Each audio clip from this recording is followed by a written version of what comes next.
So have you seen more benefit out of social than out of search? On SEOmoz.org. Well, on SEOmoz, absolutely. Oh God, yes. Yes, yes. Anytime you're playing in that technology and blogging world, I mean, the thing about search is that it's not used as a discovery mechanism, right? It's used as an intent-based system, and because of that, you don't reach people who don't know that they need you through search, but you do through social media. So that's been really exciting for us. I mean, I think, you know, when you look at the free feed subscriber numbers for the SEOmoz blog, you're talking about, I think we were at like 7,000 at the beginning of the year, and now we're at 15,000, which puts us, you know, top 20, top 30 blogs on the web. That's incredible. You know, that's wild to me. And I think that's 90% social. I don't think much of that is search at all. So that's been really, really interesting.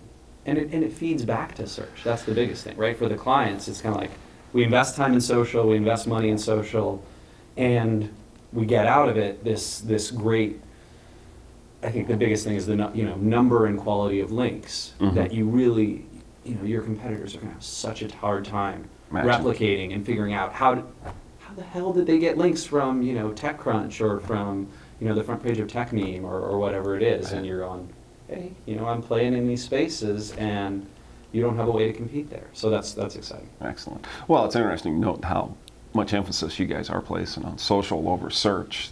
I think, I mean, from our personal perspective, it's yeah, absolutely social over search. From a client perspective, it's social equals search, right? Like, you know, we don't really do a whole lot of manual link building. It's just too time intensive. We don't have the staff for it, and we don't have the attention spans for it, frankly.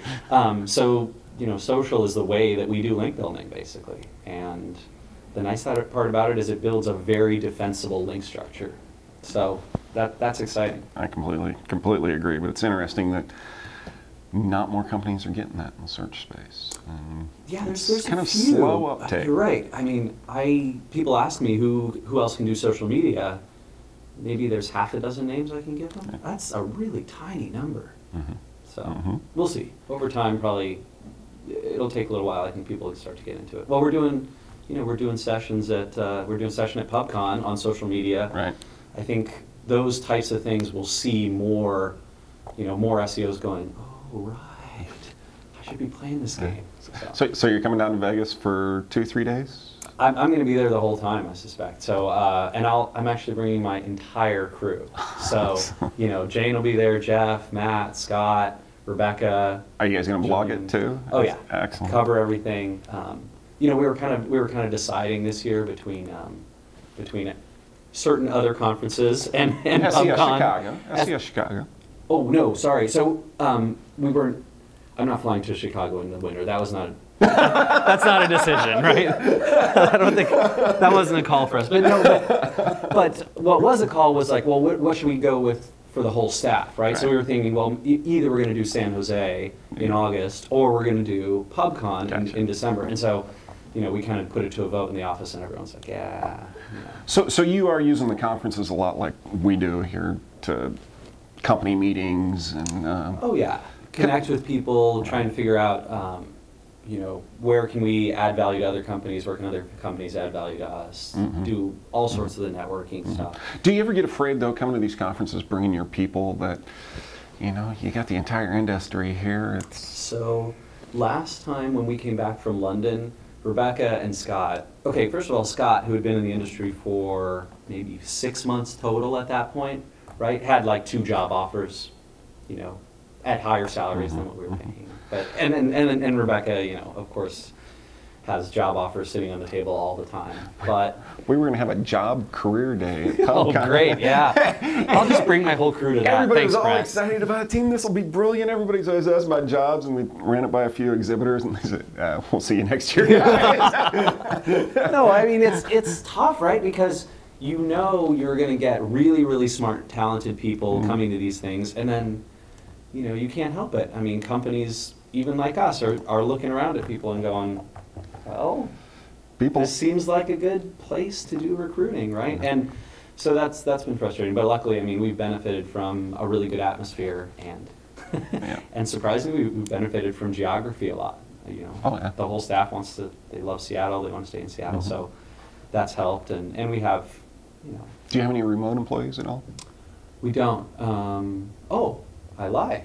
My grandfather does a lot of work for us, and he lives in New Jersey. So Well, I actually, that's when I go, family. well, when I go to the East Coast, though, he and I do work on patent applications together. I actually do biz dev meetings at his house out in Jersey. So yeah. It's funny how much we've changed. At first, everybody was remote, and now it's started coming back in-house for everybody. I think, you know, I look at an organization like, you know, like Third Door, like Danny's organization, and it's, I think the same size as us, like 7 or 8 people, but they're spread out, you know, all across the country, and Danny's in the UK, of course.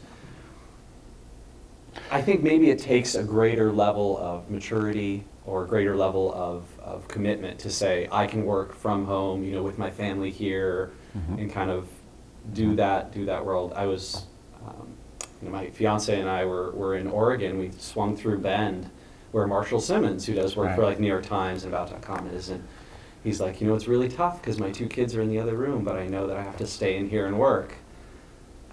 I don't know if I have the discipline for that. So, yeah, it's an interesting take. Well, speaking of business moves, last year you were one of the charter members of the Transparency Club by posting your financials online in depth, and there was a collective, what was he thinking of? Watch out. And a collective cheer from half of the... Right, so there's a bunch of people who go, what the hell is wrong with it? And a bunch of people who go, that's awesome. Cool. Yeah. So we are, and this is news to the rest of the industry, I'm sure, but we're considering taking some external investment for the first time. And right before we do that, if we do that, will be probably the last time that I'll be able to post that.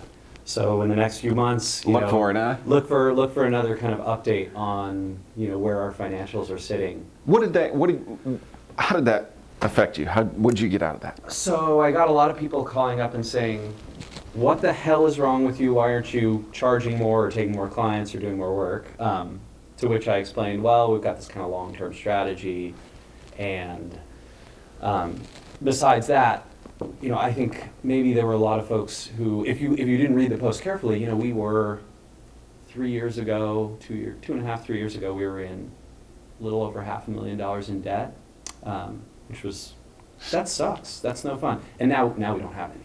So, you know, yeah, you look at the profit numbers and you're kind of going, that's not that great. But from my perspective, I mean, I'm feeling bully, right? Just fantastic, knowing that, you know, this whole thing that I've been lugging on my shoulder for years is gone, and now there's so much opportunity. And certainly since then, I think we've already done better this year than we did all of last year. So, excellent, yeah. congrats! It was quite timely because Wired came out with their. Did you read the Transparency article in Wired? Yeah. It was all about that same time. I should mention we just did a long free contract for a reporter at Wired who runs this site, filmcritic.com, right. And now in October, I think, September or October, that article is going to be published in Wired. So that should be really interesting. Congrats. And it's all around like the link bait stuff, because that's basically, and duplicate content problems that he had at the yin yang, and content licensing issues. So interesting stuff, but yeah, it was. Congrats. We'll look for that. Yeah, that should be some fun stuff. That'll be the second kind of SEO article in there. Right, because there was a Newsweek one. And well, in Wired, Bruce Clay was in there. That's right, and Bruce Clay was, I think that was 2 years. 3 or 4 years. Yeah. Was it only 2 years ago? Yeah, that could be. So, well, we're about out of time. I appreciate taking the time to be with us. My pleasure, Brett. Thanks, Rand. We'll see you in Vegas. All right, see you in Vegas.